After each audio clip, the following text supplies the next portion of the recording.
And I would say to all of you, if you're ever facing a decision in your life, this is kind of a good rule of thumb, because you always have to ask yourself, is this not right for me, or am I just useless and lazy?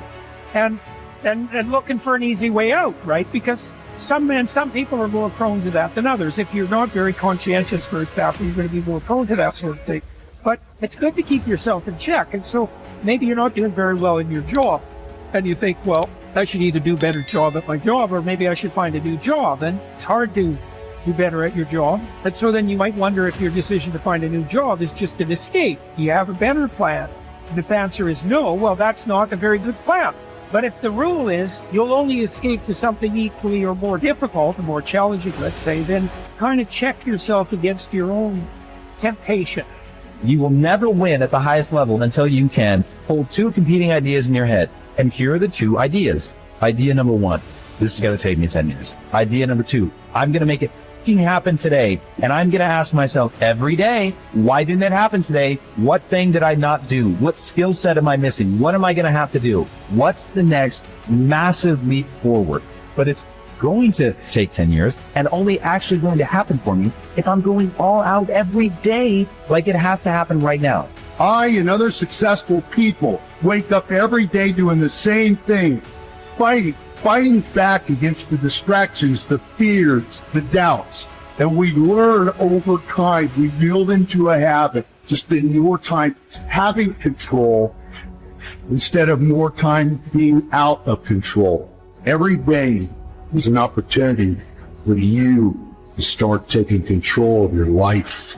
The first step. Don't be anxious. The second step. Concentrate on what you have to do. Fix your eyes on it. Remind yourself that your task is to be a good human being. Then do it without hesitation.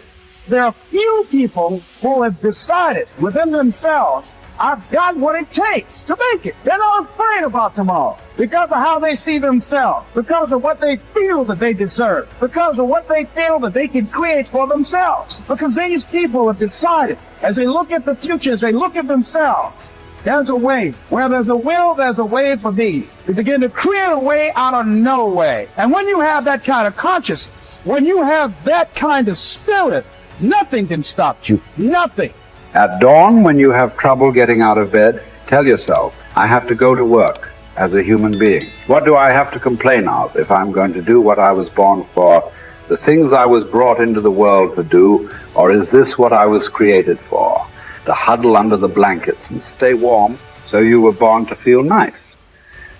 Instead of doing things and experiencing them, don't you see the plants, the birds, the ants and spiders and bees going about their individual tasks, putting the world in order as best they can, and you're not willing to do your job as a human being? Why aren't you running to do what your nature demands? You don't love yourself enough, or you'd love your nature too and what it demands of you. Casting aside other things, hold to the precious few. And besides, bear in mind that every man lives only the present, which is an indivisible point, and that all the rest of his life is either past or is uncertain. Brief is man's life, and small the nook of the earth where he lives. Brief, too, is the longest posthumous fate, void only by a succession of poor human beings who will very soon die, and who know little of themselves, much less of someone who died long ago. Just that you do the right thing. The rest doesn't matter, cold or warm, tired or well rested, despised or honored, dined or busy with other assignments. Because dying, too, is one of our assignments in life. So as well, to do what needs doing. Look inward. Don't let the true nature of anything elude you.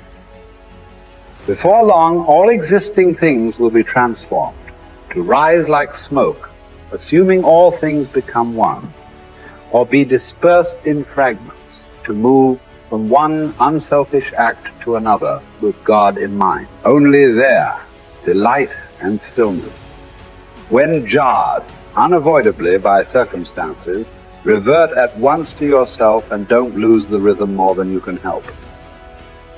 You'll have a better grasp of the harmony if you keep going back to it. When another blames you or hates you, or people voice similar criticisms, go to their souls, Penetrate inside and see what sort of people they are.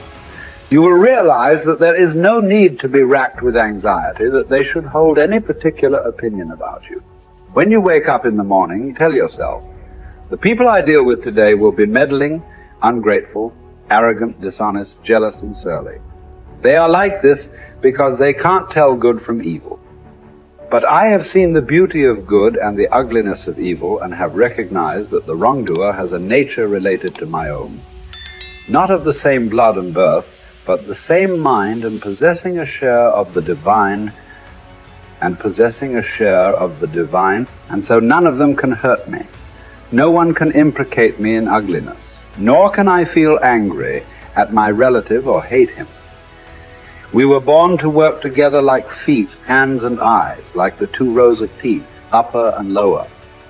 To obstruct each other is unnatural. To feel anger at someone, to turn your back on him, these are unnatural. You want to begin to look out on your life and what you want for you. And I think that when we begin to focus in the area of what does it take for us to act, I think we can say events can inspire us to act, like that particular event in his life. Circumstances. A friend of mine, he wanted to do something and he just did not have the motivation and the drive and the confidence within himself. But his circumstances changed overnight through an acquisition of the company that he worked for. He lost his job through the inspiration of desperation. He had to act. See, life also are things that can inspire us to act.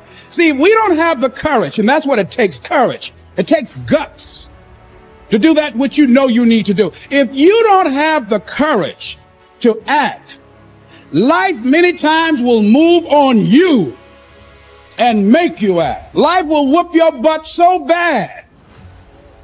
You will be so miserable. You will catch so much hell. You say, yes, I will do it. What do you want me to do? Take me. A friend of mine said, I can't stop smoking. I can't stop smoking. Doctor said, Sam Axelrod, you have emphysema. Sam never picked up another cigarette and said, look at those stupid people smoking. Sam, you did it for 35 years. How can you talk about people? Well, I was different. I'm trying to help them. They don't have to do the same thing I did. But be compassionate, Sam. Isn't it interesting how quickly we forget?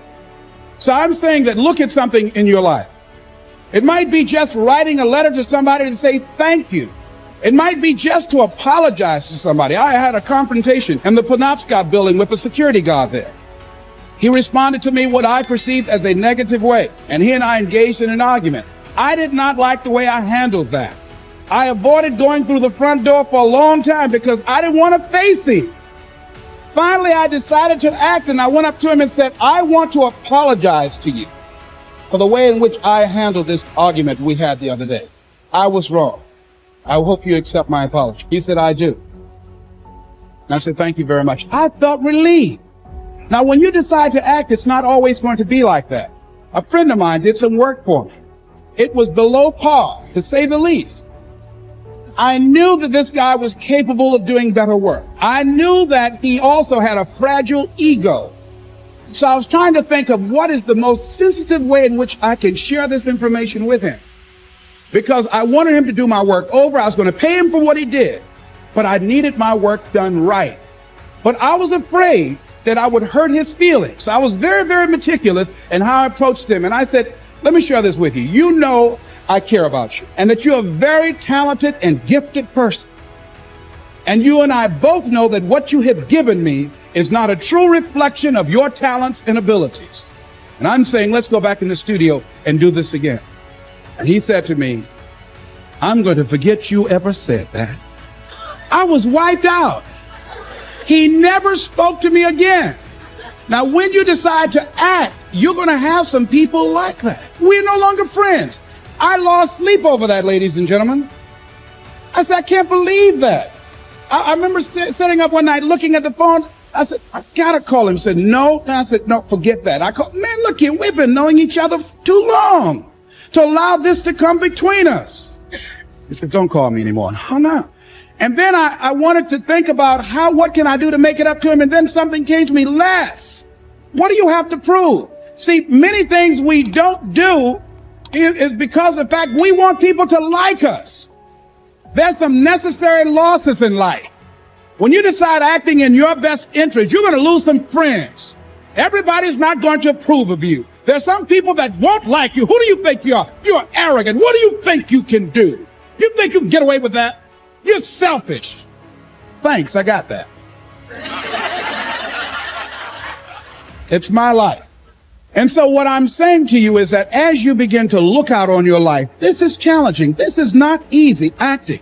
So what are the things that we can begin to do to harness our will? Number one, you've got to bring it out and look at it. You got to take the power out of it. You've got to expose it to the truth. And the truth is that it has no power over you. So write down something you want to act on, but for some reason that you've been holding back, and look at it. The next thing is, ask yourself the question, is it helping you to continue to put it off? If it's an asset for you to continue to procrastinate, then continue to do that. But if it's a liability for you, if it's causing you some mental and some emotional challenges, or perhaps a financial problem, look at that. Examine that for what it is. Next step, ask yourself, what's blocking you? What's preventing you from acting? Why don't you have the courage to handle that? Why won't you face that? What are you running away from? What kind of avoidance behavior are you engaged in? Next is, what is the worst thing that can happen when you take action? So I looked at that and I said, what's the worst thing can happen when I tell him this? He can say, I don't like you. And he did.